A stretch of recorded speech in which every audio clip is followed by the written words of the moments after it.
अस्सलाम वालेकुम dear student. आज हम स्टार्ट करें हमारा third lecture, chapter number 1 homeostasis. तो आज का हमारा टॉपिक है ऑस्मो रेगुलेशन। हम अपनी पिछली स्लाइड्स में ऑस्मो रेगुलेशन को डिस्कस कर चुके हैं।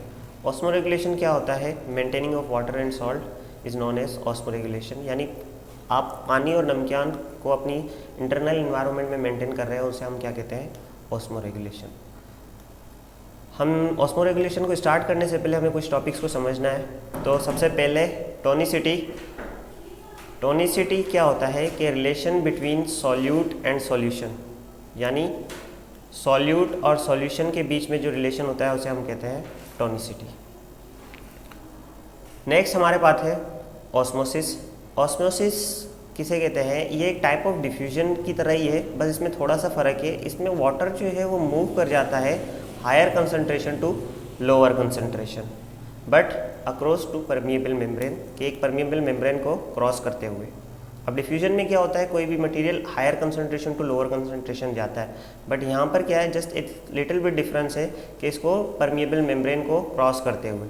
ठीक है, ये है आपका ऑस्मोसिस। यहाँ पे एग्जांपल के तौर पर देखें तो वाटर यहाँ पर हायर कंसंट्रेशन में मौजूद है और यहाँ पर वाटर की कंसंट्रेशन लो है, तो वाटर मूव कर रहा है हायर टू लोअर कंसंट्रेशन की तरफ और ये परमिएबल मेम्ब्रेन को क्रॉस करते हुए। ठीक है, नेक्स्ट बात करते हैं हम कुछ सॉल्यूशंस के ऊपर कि कौन कौन से सॉल्यूशंस में हम सेल्स को रखें, क्योंकि हमारे सेल का एनवायरनमेंट भी हमने डिस्कस किया था कि हमारी बॉडी के अंदर सेल का एनवायरनमेंट भी होता है, जिसको इंटरनल एनवायरनमेंट में हमने रखा था। ठीक है, तो सबसे पहला हमारे पास सॉल्यूशन है आइसोटोनिक सॉल्यूशन। वर्ड आइसो का मतलब होता है सेम और टॉनिक मतलब सॉल्यूशन। आइसोटोनिक सॉल्यूशन में एक्सटर्नल इन्वायरमेंट और इंटरनल इन्वायरमेंट वो दोनों सेम रहते हैं। इसमें सॉल्यूट जो है बोथ साइड पे, यानी आपके सेल के अंदर भी और सेल के बाहर भी जो है सॉल्यूट जो है वो सेम रहता है। अब एक बात याद रखें, जहाँ पर सॉल्यूट होगा वाटर की मूवमेंट उस तरफ होगी। अब दोनों तरफ सॉल्यूट जो है वो सेम है तो कोई भी मूवमेंट वाटर की नहीं होगी।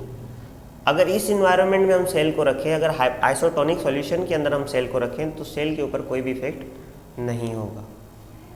फिर हम बात करते हैं नेक्स्ट हमारे हाइपरटोनिक सॉल्यूशन के ऊपर। हाइपरटोनिक सॉल्यूशन, हाइपर का मतलब होता है मोर और टोनिक का मतलब होता है सॉल्यूशन। सॉल्यूट की कंसंट्रेशन ज़्यादा होती है एक्सटर्नल इन्वायरमेंट में बनिस्बत इंटरनल इन्वायरमेंट से। हम ऑलरेडी बात कर चुके हैं कि वाटर हमेशा मूव कर जाएगा किस तरफ?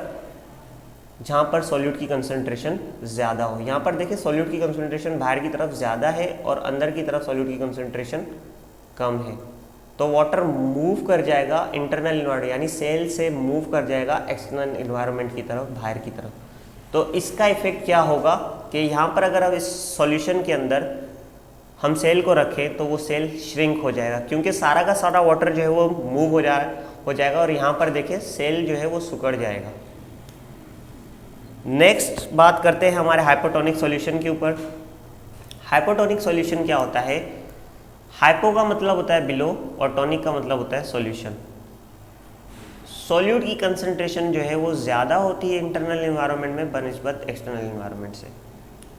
एग्जाम्पल में देखते हैं, यहाँ पर सेल के अंदर जो है सॉल्यूट की कंसंट्रेशन ज़्यादा है और बाहर के इन्वायरमेंट में सॉल्यूट की कंसंट्रेशन कम है, तो वाटर जाहिर सी बात है मूव कर जाएगा इंटरनल इन्वायरमेंट की तरफ जहाँ पर सॉल्यूट की कंसंट्रेशन ज़्यादा है। जब ये वाटर मूव करेगा इंटरनल इन्वायरमेंट की तरफ तो वो क्या हो जाएगा कि इस सॉल्यूशन के अंदर सेल को रखा जाए तो वो सेल स्वेल या टर्जिड हो जाएगा, यानी फूल जाएगा, क्योंकि वाटर की कंसंट्रेशन सेल के अंदर ज़्यादा हो जाएगी। यह अब हमारे पास एक पिक्चर दी गई है, इस पिक्चर में हम गौर से देखते हैं। ये रेड कलर का हमारे पास सेल प्रेजेंट है।